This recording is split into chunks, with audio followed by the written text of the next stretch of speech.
মেলা মানুষ আমাকে জিজ্ঞাসা করছে আপা ওহিদুল ভাইয়ের পরিবারে কিরা কিরা আছে। এই দেখেন ওহিদুল ভাইয়ের এক মা ছাড়া কেউ নেই, তা মাও কিন্তু কথা বলতে পারে না।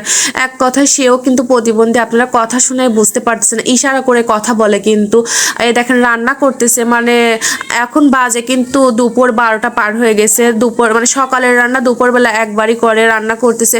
কার বাড়ি থেকে যেন কি চেয়ে এনে আলু আর বাগুন দিয়ে ঝোল ঝোল করতেছে, মানে ভাত রান্না করছে, দুই মাঝি খাবি আর কি। এই দেখেন পানি কিন্তু অন্যের বাড়ি থেকে পানি এনে খায়। আর এখানে কিন্তু কল আছে, কিন্তু কল পানি ওঠার কোনো পরিস্থিতিই নেই। মানে বাড়িঘর দেখে এক পর্যায়ে বুঝতেই পারতেছেন ওহিদুল ভাই খুবই কষ্টের মধ্যে আছে। বাথরুমও কিন্তু ছিল না, এটা কিন্তু সরকার থেকে বাথরুম দিয়ে দিছে। আর হচ্ছে পরিবেশটা আপনারা দেখে বুঝতে পারতেছেন, রান্নাঘর আছে কিন্তু রান্নাঘরের উপরে কোনো চাল বা কোনো ছাউনি কোনো কিছু নেই। বৃষ্টির দিন আসলে পরে কিন্তু রান্না করতে খুবই কষ্ট হয়ে যায়। ইশারা করে বোঝায় বলতেছে যে আমার একটা রান্নাঘর হলে পরে অনেক ভালো হতো আর কি। রান্নাঘরের কোনো ব্যবস্থা নেই, দেখেন কোনো হাঁড়ি পাতিল কোনো কিছুই নেই। দুইজন অনেক খুব কষ্টের মধ্যে আছে ওহিদুল ভাইয়ের বর্তমান অবস্থা।